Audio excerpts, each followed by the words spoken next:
दोस्तों, मैं सुभाष चौधरी हूं। आप देख रहे हैं thepublicworld.com। आज मैं फिर एक इन्फॉर्मेटिव और बहुत ही रेलिवेंट सब्जेक्ट लेकर आपके सामने प्रस्तुत हूं। Prime minister research fellow scheme. यह स्कीम इस देश में साइंस और टेक्नोलॉजी के क्षेत्र में रिसर्च और डेवलपमेंट, जिसे R&D बोलते हैं शॉर्ट फॉर्म में, उसको पूरी तरह से प्रोत्साहित करने के लिए लाई गई है। प्रधानमंत्री नरेंद्र मोदी का सर्वाधिक फोकस आज की तारीख में देश में साइंस एंड टेक्नोलॉजी के क्षेत्र में आत्मनिर्भरता की ओर है, क्योंकि इतने आज़ादी के 70 साल बाद भी हमारा देश टेक्नोलॉजी के मायने में दुनिया के अन्य कई बड़े देशों से काफ़ी पीछे है और हमें हर टेक्नोलॉजी के लिए अब भी दुनिया के अन्य देशों पर निर्भर रहना पड़ता है। उनकी अनर्गल शर्तों को मजबूरन मानना पड़ता है, क्योंकि जब आप उनके बनाए सामान खरीदते हैं तो बहुत आसानी से मिलते हैं, लेकिन जब आप टेक्नोलॉजी ट्रांसफ़र की बात करते हैं तब उसमें बड़ी कठिनाई का सामना करना पड़ता है। और इसीलिए प्रधानमंत्री का फोकस है कि हमारे देश में हमारे बच्चे, हमारे छात्र जो साइंस और टेक्नोलॉजी के क्षेत्र में रुझान रखते हैं, इंटरेस्ट रखते हैं, वो अगर विदेश जाकर अच्छा रिसर्च कर सकते हैं, मॉडर्न रिसर्च में आगे बढ़ सकते हैं, दुनिया को कुछ दे सकते हैं, तो हमारे देश में उस तरह की व्यवस्था क्यों नहीं। इसी व्यवस्था की दृष्टि से प्रधानमंत्री ने यह स्कीम शुरू की है और इस स्कीम का सीधा सीधा फ़ायदा उन बच्चों को मिलेगा, उन छात्रों को मिलेगा, उन रिसर्च स्कॉलर्स को मिलेगा जो साइंस एंड टेक्नोलॉजी के क्षेत्र में बीटेक कर रहे हैं या कंप्लीट कर चुके हैं, जो एमटेक या इंटीग्रेटेड एमटेक कर रहे हैं या कंप्लीट कर चुके हैं, या जो इंटीग्रेटेड एमएससी या एमएससी कंप्लीट कर चुके हैं या फिर फाइनल ईयर में हैं। तो आप समझ गए होंगे कि आखिर किन के लिए यह लाया गया है। अगर आप बीटेक कर चुके हैं या कर रहे हैं, या आप एमटेक कर रहे हैं या कर चुके हैं, या एमएससी कर रहे हैं या कर चुके हैं, तो आप इसके लिए एलिजिबल हैं इस योजना में अप्लाई करने के लिए। और क्यों अप्लाई करेंगे? अप्लाई इसलिए करेंगे कि आपको साइंस और टेक्नोलॉजी के क्षेत्र में बढ़ना है, आगे बढ़ना है, मॉडर्न रिसर्च करना है, एक बेहतरीन साइंटिस्ट बनना है। देश के विकास में आपको साइंस एंड टेक्नोलॉजी की दृष्टि से एक बड़ा योगदान देना है। और अगर आप ऐसा करना चाहते हैं, ऐसा आपका रुझान है, आपका अगर ऐसा इंटरेस्ट है, तो फिर आप PMRF.in के नाम से वेबसाइट लॉन्च की गई है ministry of HRD government of India की ओर से। आप उस साइट पर जाएं और उस साइट को पूरा खंगालें और देखें कि उसमें जो एलिजिबिलिटी दी गई है, क्या आप उसके योग्य हैं, क्या आप ऐसा रुझान रखते हैं, क्या आप चाहते हैं कि रिसर्च की दुनिया में साइंस एंड टेक्नोलॉजी की दृष्टि से आप आगे बढ़ें।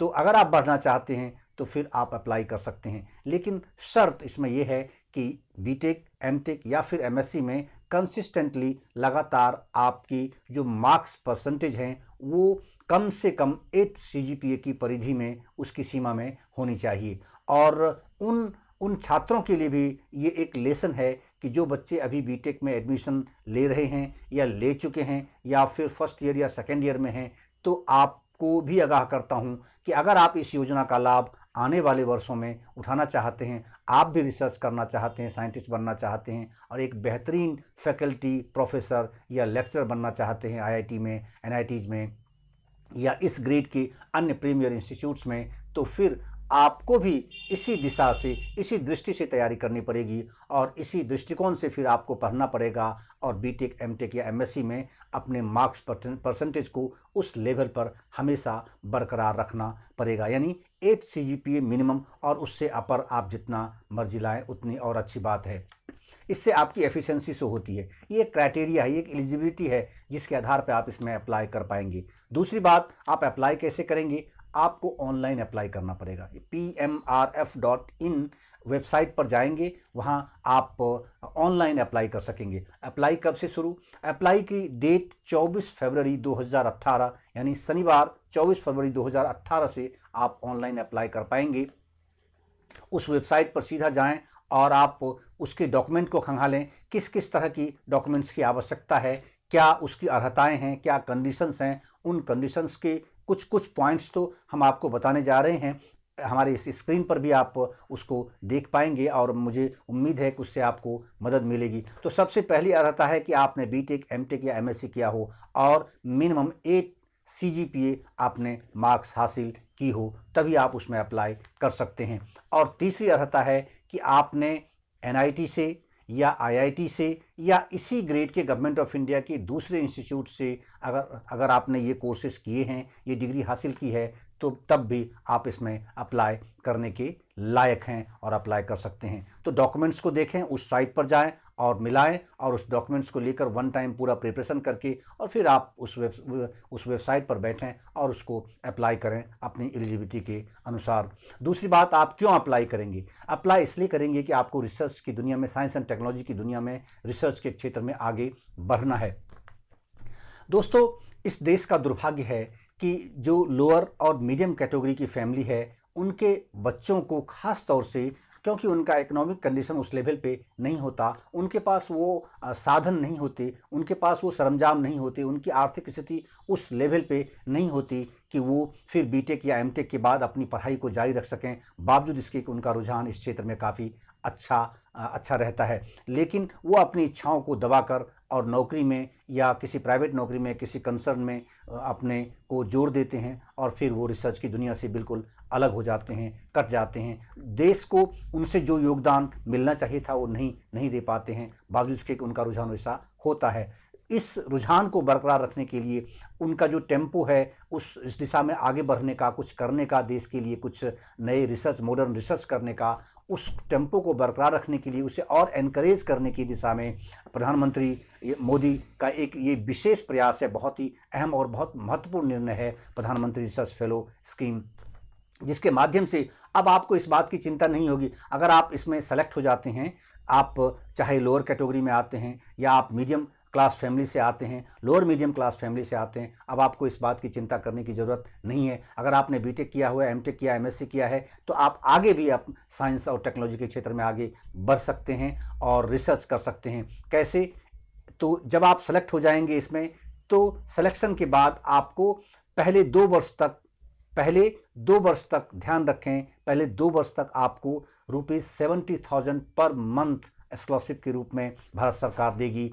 और जब आप 3rd ईयर में प्रवेश कर जाते हैं तो फिर आपको ₹75,000 पर मंथ भारत सरकार देगी स्कॉलरशिप के रूप में। और जब आप 4th ईयर में जाएंगे तो ₹80,000 पर मंथ भारत सरकार आपको स्कॉलरशिप के रूप में देगी, जिससे आप नई रिसर्च कर पाएँ और अपने रिसर्च को जारी रख पाएँ। और जब आप लास्ट ईयर यानी 5th ईयर में अगर आप जाते हैं तो इस मासिक राशि के साथ साथ आपको 5 लाख रुपीज़ एडिशनल अनुदान के रूप में स्पेशल आपको दिए जाएंगे, जिसके माध्यम से, जिसके सहारे आपको ये परेशानी नहीं हो कि आप इंटरनेशनल फोरम पे न जा पाएँ, आप इंटरनेशनल समिट में न जा पाएँ, आप नेशनल समिट में न जा पाएँ और आपने जो रिसर्च किया है, जो आपने चीज़ हासिल की है, उसे दुनिया के सामने आप ला सकेंगे। इसलिए आपको 5 लाख रुपीज़ का एक योगदान, अलग से एडिशनल बेनिफिट आपको दिया जाएगा, जिसके आधार पर आप कहीं भी दुनिया के किसी कोने में जाकर अपने रिसर्च पेपर को प्रोड्यूस कर पाएंगे।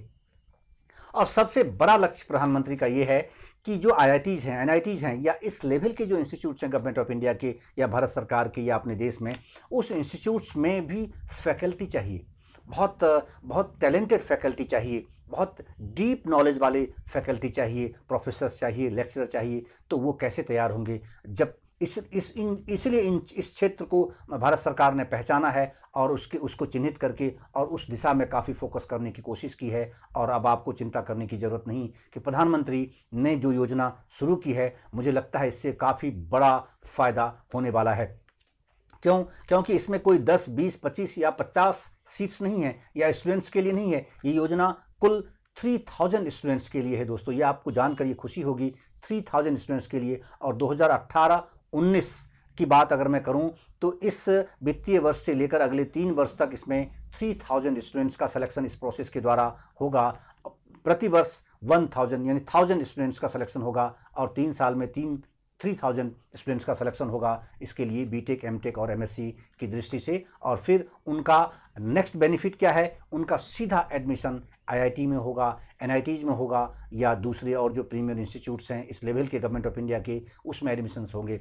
तो इसीलिए इसमें जो सिलेक्शन का प्रोसेस भी है उसकी भी जिम्मेदारी आईआईटीज को ही दी गई है, उनके एक्सपर्ट्स को ही दी गई है। उन्हीं के एक्सपर्ट्स आपका रिटर्न टेस्ट लेंगे और आपका इंटरव्यू लेंगे और उन्हीं आईआईटीज़ में ये रिटर्न टेस्ट और इंटरव्यू भी ऑर्गेनाइज किए जाएंगे। और इस पूरी प्रक्रिया की मॉनिटरिंग की दृष्टि से जो सहयोगी संस्था है वो इसकी जिम्मेदारी हैदराबाद आईआईटी को दी गई है। अगर आपको कोई जानकारी इस संबंध में और चाहिए तो आप हैदराबाद आईआईटी में भी उसके नंबर पर आप कॉल करके आप इसकी सारी जानकारी ले सकते हैं। और साथ साथ आप मिनिस्ट्री ऑफ एचआरडी में भी इसकी जानकारी ले सकते हैं। और बहुत हद तक पूरी डिटेल pmrf.in जो वेबसाइट है उस पर भी आप एक एक पहलू को कंप्लीट बिल्कुल क्लेरिफाई किया गया है, उस पर भी आपको जानकारी मिलेगी। और बहुत सारी जानकारी मैं अपने इस स्क्रीन पर भी डिस्प्ले कर रहा हूँ, इससे भी आपको मुझे लगता है काफ़ी मदद मिलेगी। तो जैसा मैंने आपको बताया, फर्स्ट 2 ईयर्स में 70,000, थर्ड ईयर में 75,000 और फोर्थ ईयर में 80,000 आपको पर मंथ स्कॉलरशिप इससे हासिल होंगे। यानी आप अपने रिसर्च के टेम्पो को आप जारी रखेंगे, अगले 5 वर्ष तक जारी रख सकते हैं और उन आईआईटीज़ से, उन एनआईटीज़ से, उस प्रीमियर इंस्टीट्यूट से आप डायरेक्ट डॉक्टरल डिग्री हासिल कर पाएंगे। इसलिए ये एक बड़ी उपलब्धि होगी आपके जीवन के लिए भी, और जब आप इस क्षेत्र में कुछ कर गुजरेंगे वह हमारे देश के लिए भी एक बड़ी उपलब्धि होगी। तो दोस्तों, आपको मैंने इसके जो मुख्य पहलू हैं वो आपको हमने बताया। और क्योंकि न्यूनतम अर्हताएं, जो न्यूनतम कंडीशन है वो है 8 CGPA का, इसका ध्यान रखना, क्योंकि अगर आप इसको बरकरार आपने नहीं रखा तो आपकी एलिजिबिलिटी यहीं डाउन हो जाएगी, आप शॉर्ट लिस्टेड नहीं होंगे। इस पूरी प्रक्रिया को कंप्लीट करने के लिए एक शेड्यूल मिनिस्ट्री ऑफ एचआरडी ने पहले ही फोरकास्ट कर दिया है और उसमें आपको जानकारी दूं कि 24 फरवरी 2018 से आप अप्लाई कर पाएंगे। लास्ट डेट इसकी एप्लीकेशन सबमिट करने की 31 मार्च 2018 है, तब तक आप इसे सबमिट कर पाएंगे। और उसके बाद फिर एप्लीकेशन की जो छटनी है, जो शॉर्ट लिस्टिंग है, वो शॉर्ट लिस्ट होकर वो लिस्ट फिर जब ब्रॉडकास्ट होगी, पब्लिश की जाएगी गवर्नमेंट ऑफ इंडिया की ओर से, वो 30 अप्रैल 2018 को। और फिर अब आपकी चिंता होगी कि इसकी परीक्षा कब होगी। इसकी परीक्षा के लिए भी आप बिल्कुल बेफिक्र रहें। इसकी परीक्षा की तिथि भी, संभावित तिथि 15 मई 2018 गवर्नमेंट ने तय कर दी है, जो उन आईआईटीज़ और एनआईटीज़ में ही आयोजित की जाएगी और वहीं फिर साक्षात्कार भी होंगे। और इसके रिजल्ट की चिंता भी ना करें, क्योंकि शेड्यूल में ये भी तय किया गया है कि इस परीक्षा का, इस प्रोजेक्ट का, इस स्कीम का जो रिजल्ट फाइनल है वो 1 जून 2018 को जारी कर दिया जाएगा आपकी सुविधा के लिए। यानी कुल मिला के जून में आप उन आईआईटीज़ और एनआईटीज़ के फिर दोबारा स्टूडेंट बन जाएंगे, डायरेक्ट आपका एडमिशन हो जाएगा और फिर आप वहाँ से डायरेक्ट डॉक्टरल डिग्री आप हासिल कर पाएंगे। दोस्तों, 2-3 बातें और जल्दी मैं आपको बता दूं कि जब आप एप्लीकेशन फाइल करेंगे, सबमिट करेंगे, तो 2 बातों पर आप ज़रूर ध्यान रखना।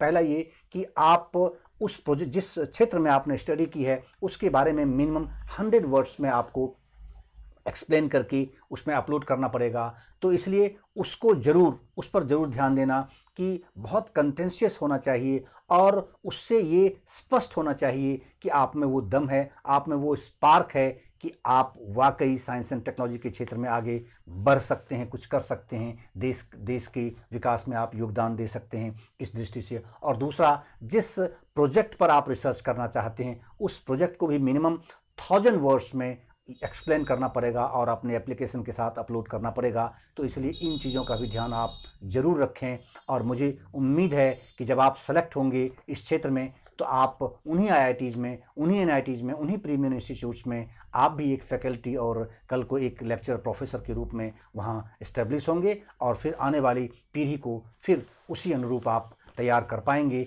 जो हमारे देश का लक्ष्य है, हमारे प्रधानमंत्री का लक्ष्य है, हमारी केंद्र सरकार का लक्ष्य है। तो मुझे उम्मीद है कि इस वीडियो से आपको फ़ायदा पहुंचेगा, आप एनकरेज्ड होंगे उस क्षेत्र में आगे बढ़ने के लिए और इसका पूरा लाभ उठाएंगे। इसलिए इसी कारण से मैं इस तरह के इन्फॉर्मेटिव वीडियोस सामने लाता हूं और आपको इसका लाभ पहुंचेगा। मुझे इस पूरी उम्मीद है, पूरी आशा है कि आप इसके फ़ायदा उठाएंगे। और चलते चलते मैं आपसे ये आग्रह करता जाऊं कि अगर आपको हमारा यह प्रयास अच्छा लगता है, ये पसंद आता है, तो आप हमारे चैनल द पब्लिक वर्ल्ड को यूट्यूब पर ज़रूर आप सब्सक्राइब करें, उसे लाइक करें। हमें आप फॉलो कर सकते हैं, फेसबुक पर भी, ट्विटर पर भी आप फॉलो कर सकते हैं। और इस तरह की समसामयिक इन्फॉर्मेटिव जानकारी के लिए, उसे समझने के लिए, जानने के लिए आप हमारे वेबसाइट thepublicworld.com पर भी जा सकते हैं। उस पर भी आप लगातार देख सकते हैं। और हमारी कोशिश हमेशा आलोचना करने की नहीं होती, बल्कि हम इन्फॉर्मेटिव चीज़ों को, जो उससे लाभकारी चीज़ें हैं, उसको आपके सामने रखने की मैं कोशिश करता हूं। और जो हमारे हम उम्र हैं, उनसे खास गुजारिश है कि अगर आपके बच्चे बीटेक करना चाहते हैं, बीटेक कर रहे हैं, तो चिंता की बात नहीं, आप उनको इस दिशा में इनकरेज कर सकते हैं, उसे ये जानकारी दे सकते हैं। और ज़्यादा से ज़्यादा बच्चों में ज़्यादा से ज़्यादा ऐसे जो साइंस एंड टेक्नोलॉजी के क्षेत्र में पढ़ाई कर रहे हैं, उन बच्चों को इसकी जानकारी ज़रूर देनी चाहिए। उनको इनकरेजमेंट होता है, वो प्रोत्साहित होते हैं। आप ज़्यादा से ज़्यादा इस वीडियो को फॉरवर्ड करें और फिर आने वाले समय में फिर एक इन्फॉर्मेटिव वीडियो हम आपके लिए लेकर प्रस्तुत होंगे। तब तक के लिए आपका बहुत बहुत धन्यवाद।